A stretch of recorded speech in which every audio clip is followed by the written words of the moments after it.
missed it. When a woman's internal lens become distorted, she starts to reinterpret what she once discerned clearly. So Eve it was clearly said to her by Adam and by God. It was clearly told to them not to eat from the tree of the knowledge of good and evil. But what happens is when her internal lens about the word of God and what God said became distorted, she reinterpreted what she knew to be true. And now what she once was able to discern clearly, now it gets foggy. Sometimes when God shows you things and it's very clear, right? But what happens is we reinterpret it based on the distorted lens that we have, right? And what happens is what we once knew that was clearly evident that the Holy Spirit showed us, we start to question and we start to look and say, well, God, was that really you? Was that really you? Now we question, now we sure, did God really say? Is that really how it's supposed to go? When God says stuff he doesn't leave you uncertain. When God speaks a word to you or he gives you his word, it's sure. It's a foundation that is sure that you can build your life off of, right? But here the things that she once knew, right? And this is talking about women, the things that you once knew were unhealthy start to look unacceptable. Once you start reinterpreting what was once discerned clearly, you start to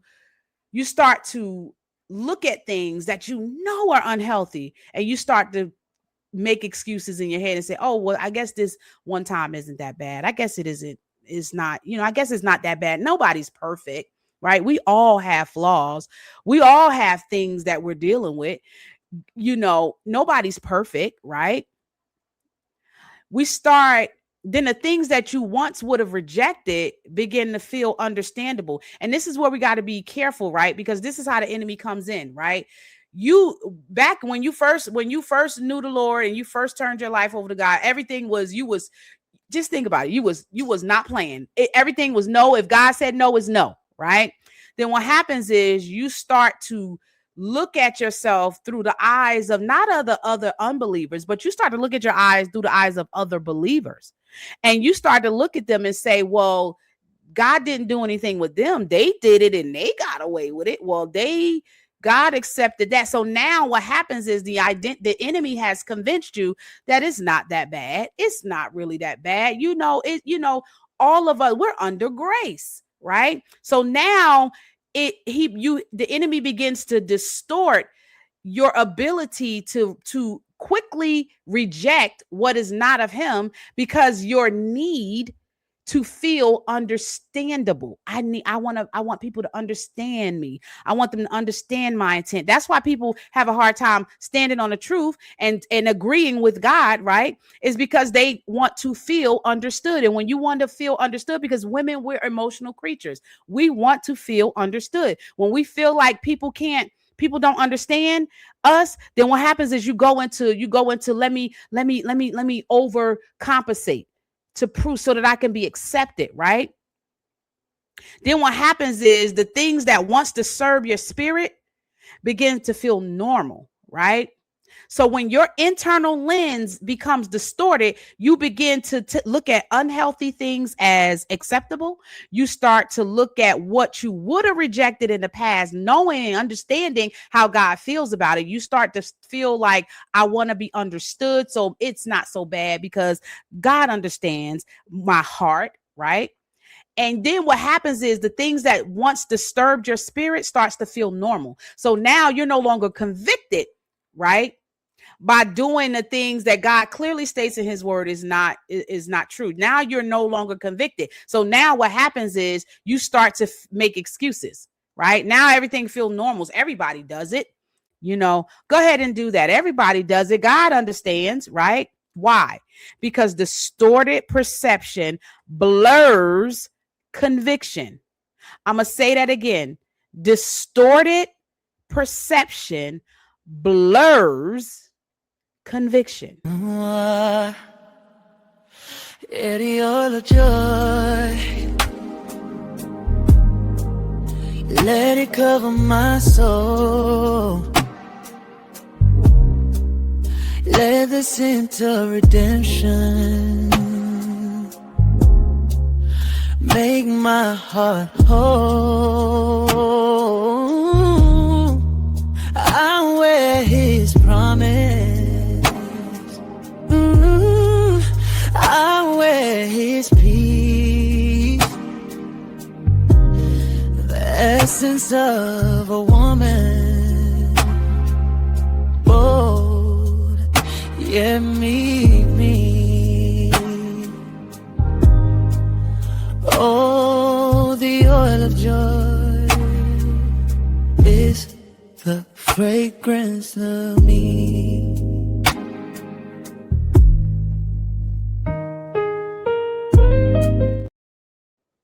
So when your distortion, right? When your distorted perception blurs your conviction, then what happens, you'll begin to say, you start to switch identities, right? Because you have to switch identities to come in agreement with what I'm about to say. So you start to say things like, maybe I'm asking too much. Maybe I'm being too sensitive. Maybe I should just go ahead and just settle. Maybe I don't really deserve this, right? Maybe I just need to be more flexible, right? And what happens is beneath those thoughts is often something deeper that's fractured, right? Your sense of worth has been weakened, right? What happens is when you begin to start scaling back and axing and operating in what you know that you rightfully deserve because of your identity, right?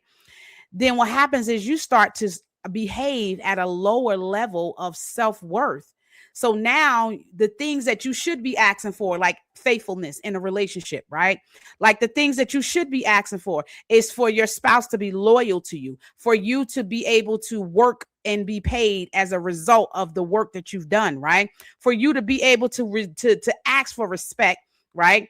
And because you give respect, right? Now all of a sudden you start thinking that's too much. So now, because the culture says that we have to deal with this because this is how it is, this is how we have to deal with when people coming up to you and disrespecting you, you start to feel like, well, that's just the way things are, that's just the way we communicate. The devil is a liar, right? No, we don't communicate like that. No, what happens is there's something that's on the inside of you that makes you feel like that I'm asking for too much.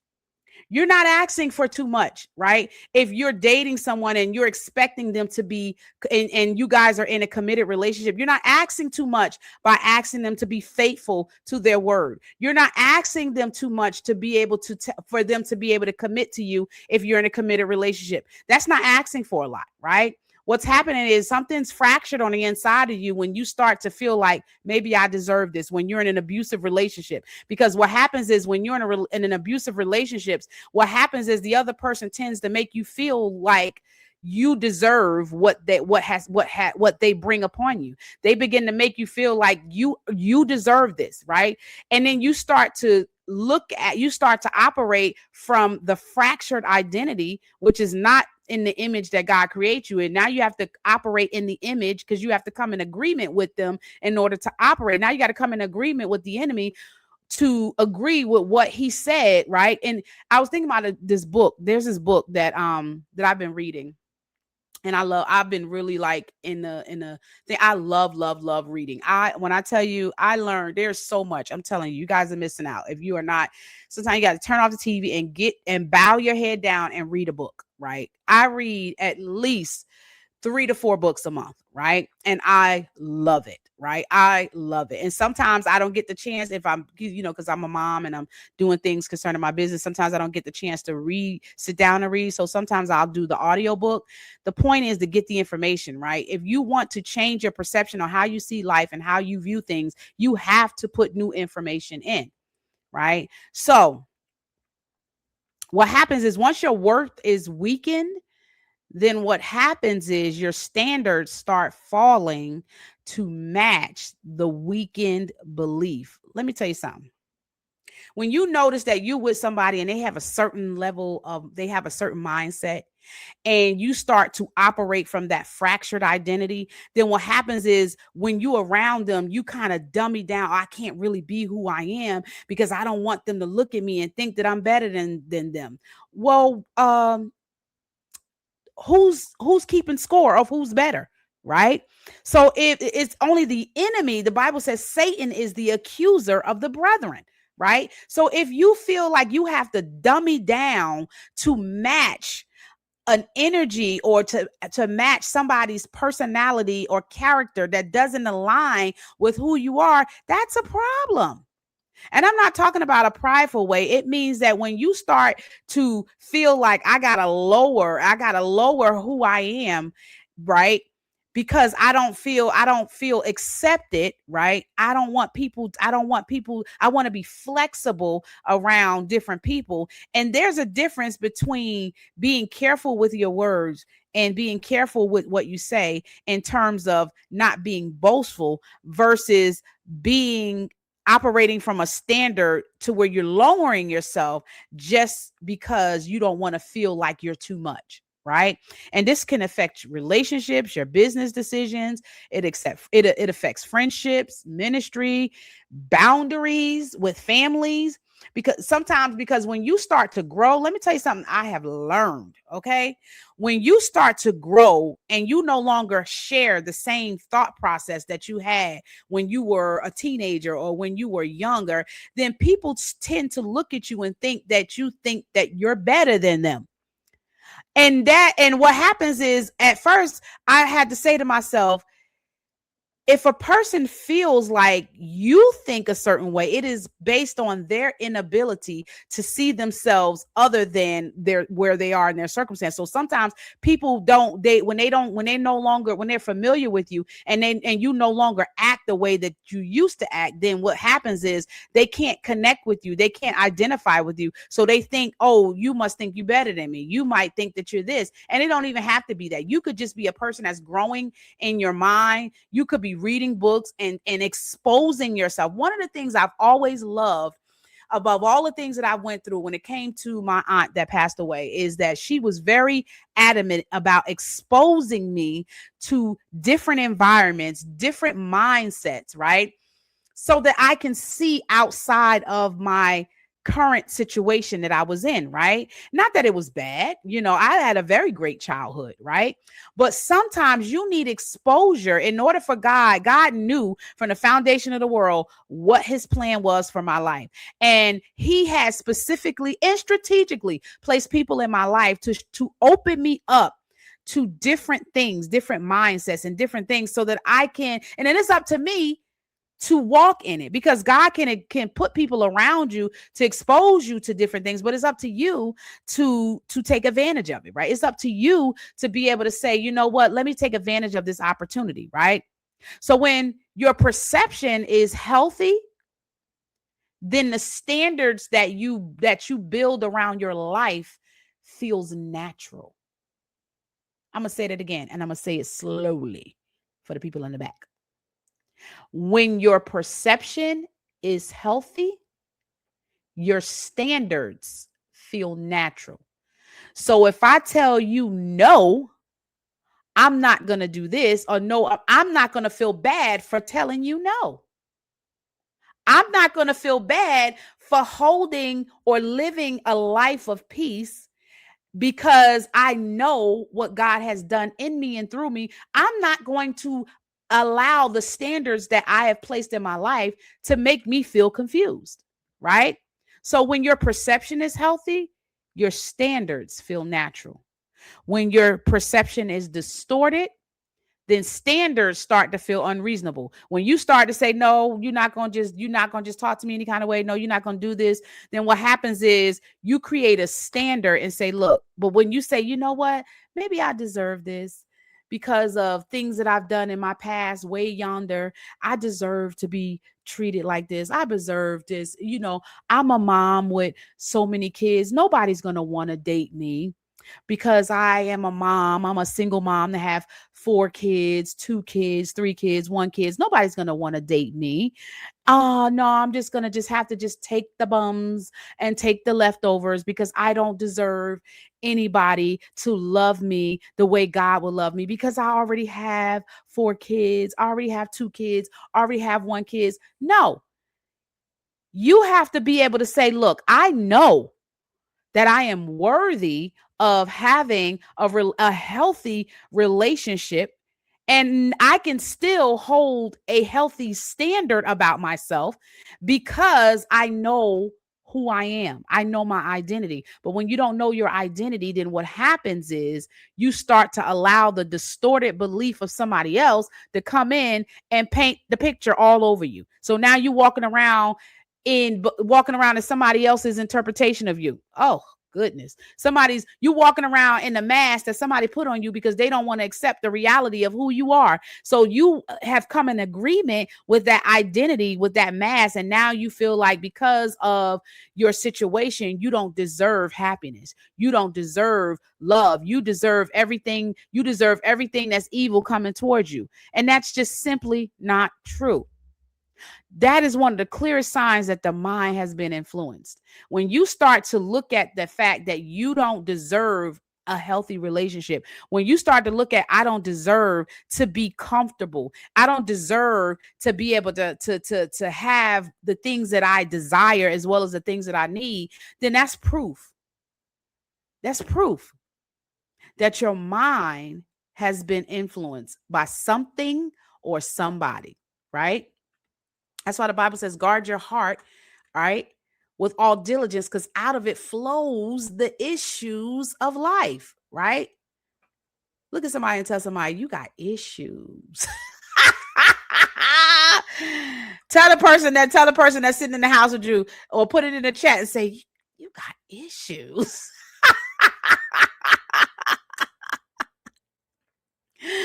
Woo, my gosh. Point number 4. What happens, what Satan did to Eve. He caused her to question her worth, right, at a deeper level, right? When you are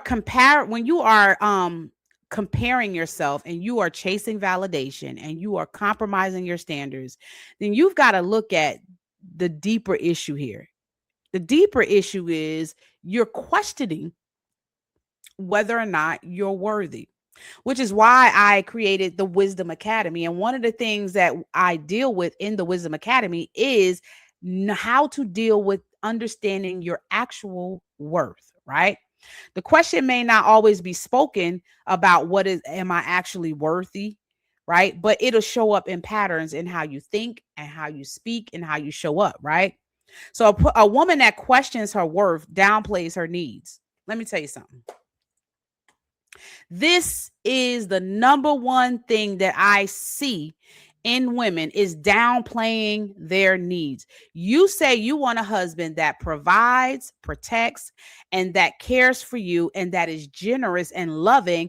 And then the enemy tells you, no, you don't deserve that. You deserve a partner that wants to do 50-50. Well, if that's what you and your partner decide, there's nothing wrong with you asking for what you need. If you want a man that decides to do 50-50 with you, that's your business. Like Tabitha said, that's your business. But if you decide you want a man that provides, protects, and that can care for you and that is generous towards you, because the things that women give in relationship is more than just sex. We give more than just sex, right? But what happens is the enemy will make you feel like you need to downplay your need. You might say, I want a husband that loves the Lord, that leads the household and lead us in prayer, lead us to God, right? And somebody else may tell you, girl, that's something wrong with that picture. Ain't no man like that. No, I remember I was told this when my husband died, or transitioned, should I say, to heaven. Ain't no more people like him. Ain't no more like him. He was, ain't nobody like, you ain't gonna find another one like him. And I said, that is not true. I refuse to accept that. I refuse to accept that I have a once in a lifetime companion and I don't ever get to experience that kind of love again. The devil is a lie. Right.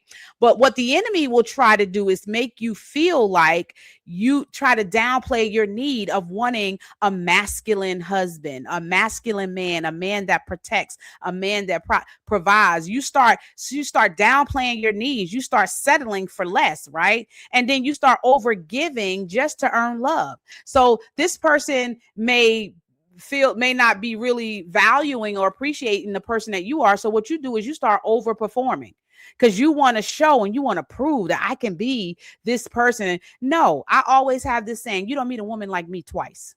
Right? That's my saying. That means that I'm going to show up as my authentic self. I'm going to be who I am.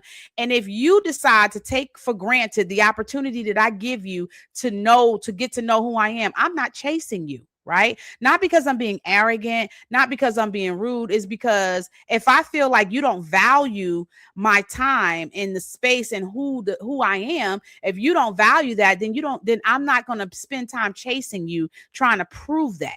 Right? Because I know my worth. So I'm not going to overgive to earn your love. Now, overgiving doesn't mean that you're not generous, because I have a very generous heart. I tell you, when I am in a relationship, I am a giver, right? I am a giver. I am a nurturer, right? The essence of who I am shows up in ways in my relationships, in my friendships, right? And so I don't have to perform to keep the friends that I have. They love me because they just love me, right? I don't have to perform and do extra stuff to get relationships, because a man that understands and knows your worth, you don't have to convince them what you bring to a relationship, right? You just show up and they know, because they've already and should have already been seeking God. So they should know whether or not, and it's okay. If a person decides they no longer decide that they don't want to interact with you in a relationship, it's okay. It's okay. It doesn't mean that something's wrong with them. It just may mean that you're not in alignment with them. So stop getting mad with folks that walk away. Stop getting mad. Thank God. Start to thank God, because they may not be called to journey with you and that's okay, because God has given each of us a journey. And if God has not put you on a path with somebody or have not spoken to somebody to journey with you, it is okay. Right? Because he's already because you don't want to have unnecessary warfare if you don't have to, right? Because how can two walk together if they don't agree, right? So when you reject healthy things because of this question of your worth, then what happens is you start to assume that you have to prove yourself before you can receive anything. So you ever look at people that they can't really receive what God has for them. They have to feel like they have to earn it. So you might have somebody that say, hey, I just want to be a blessing to you. I feel like the Lord led me to be a blessing to you. And then they don't receive. No, I'm good. I'm good. No, but God, it's not that you aren't good, but God may be saying, hey, I touched this person's heart so that they can sow into your life and they can give something to you to bless you. But what happens is your broken identity and sense of self-worth starts to feel like, no, I don't want to accept it. I don't want to accept what you giving me, because I don't want to feel like I don't want to feel like I owe you anything, right?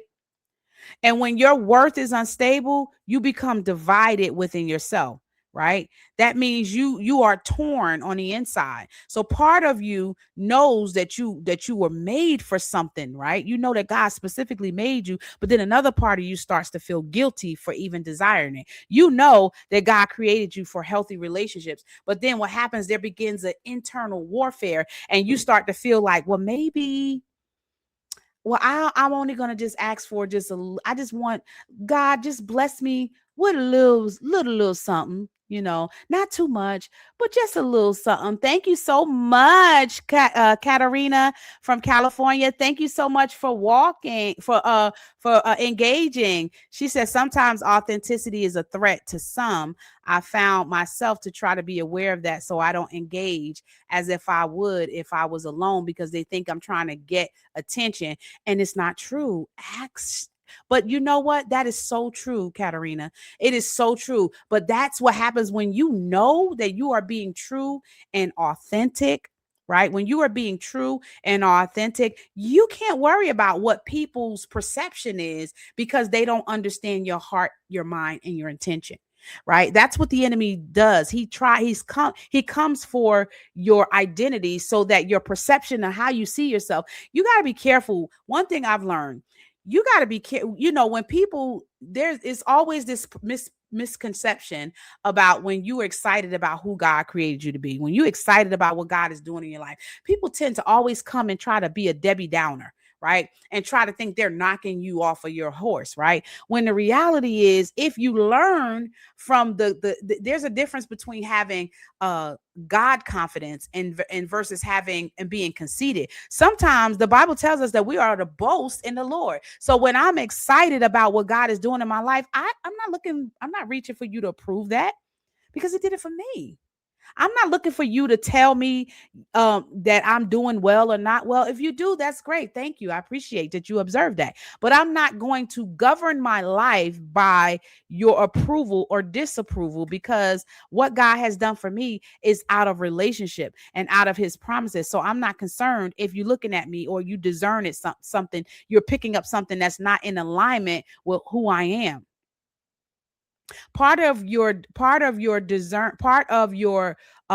misalignment, right, has to do with feeling like I said that it comes with agreeing with the lies that the enemy has said to you. That's what the enemy did to Eve. Tell her that God knows that in the day that she does eat of the fruit, that she will be like him. She was already like him, right?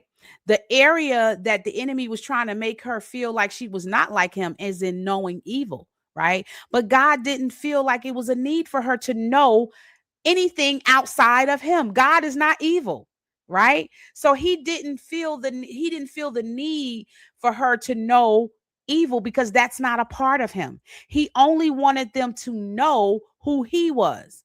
He did not want them to be aware or awaken to evil, right? But because the enemy is good, sometimes, I'm telling you, man, information has advantage and a disadvantage, right? So the enemy tried to make her feel like, yeah, he didn't want you to be like him, because he knows that if you do, you're going to be like him. She was already like him. She was already made in the image of him, right? So he caused her to question who she was, her identity, right? So this is why the real battle is not what you see externally. It's mental and it's spiritual. And once you start to come in agreement with the thoughts that the enemy has placed in your mind, then you start to organize your life around them. And I'm so grateful to God. I am so grateful to God that I have gotten to a place to where I don't look to the left. I don't look to the right. I look to the hill, for which cometh my help. My help comes from the Lord.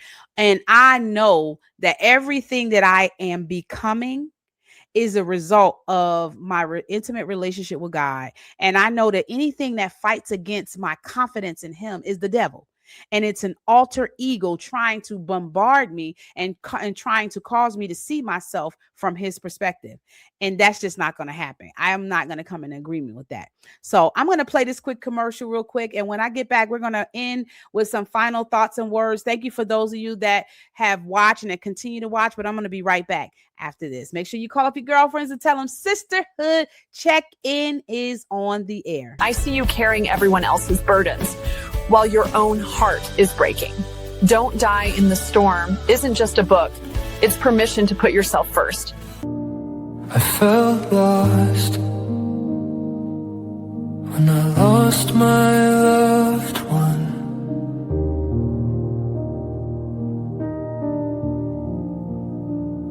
I felt hopeless and didn't know where else to turn.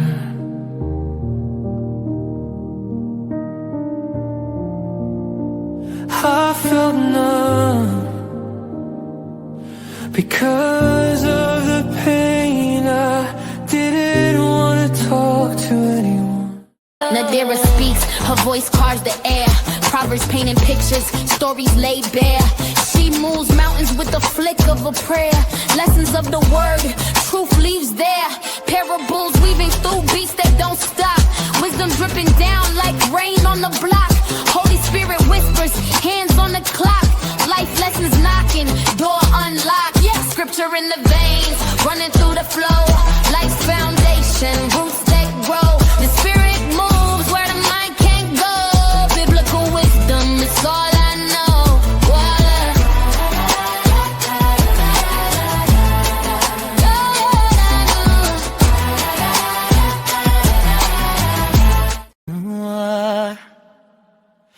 Eddie, all of joy, let it cover my soul. Let the scent of redemption make my heart whole. I wear his promise. I wear his peace. The essence of a woman, bold, yeah, me. Oh, the oil of joy is the fragrance of me.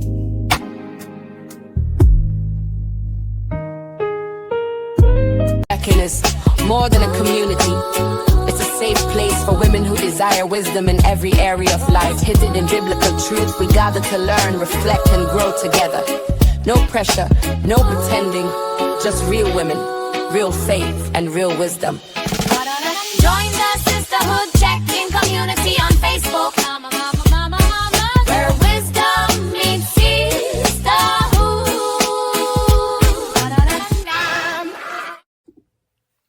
Hey, I want to take a quick break in the podcast to share with you some amazing products from Mary Ruth. Mary Ruth I've learned about Mary Ruth sometime last year, and I love her products. Their products are all natural and they have a great taste, and I'm telling you, this stuff is amazing. So I have the magnesium calm, which is for bones aching. If you have achy bones, or you can use this for your achy bones. It has an almond vanilla flavor. Doesn't taste the best, but it does the work, right?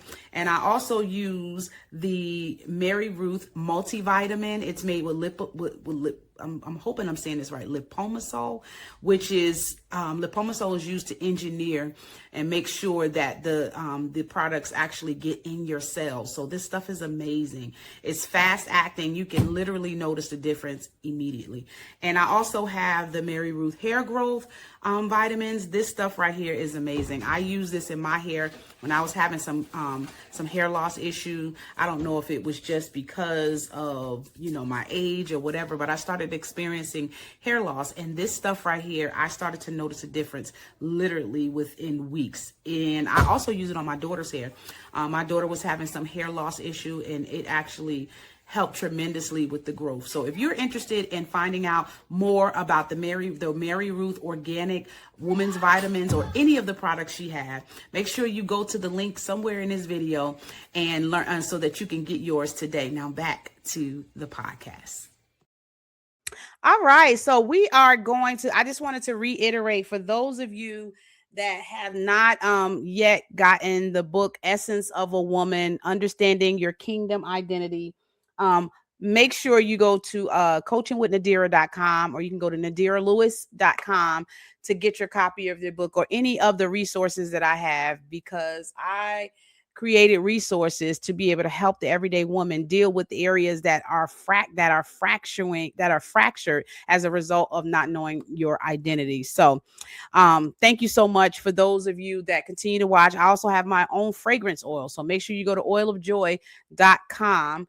and get a copy of and get your fragrance oil, right? It smells amazing, I'm telling you. So make sure you guys visit coachingwithnadira.com or visit nadiralewis.com to see all the products and services and resources that I have. And thank you so much for watching. I look forward to seeing you guys during the week. I hope you guys have an amazing weekend. If you enjoy Sisterhood Check-In, why don't just go ahead and make sure that you subscribe to my YouTube channel so that I can be able to get in the algorithm and get it so that YouTube can push this video out to more people. If you're watching on the other platforms, make sure you share. If you know somebody that is struggling with areas of identity and you know that they can benefit from the videos that Sisterhood Check-In that I do every week, make sure y'all don't be stingy. Share the video. If you got a sister, a mama, a cousin, an auntie, share the video. You know you got some family members that are struggling with some identity. Heck, and if you are watching on the replay, make sure you put #replay in the comments so that I'll know that you're watching. Thank you guys so much for watching. You guys are amazing. I look forward to seeing you guys next week. Have an amazing weekend, and I'll see you soon. Bye-bye.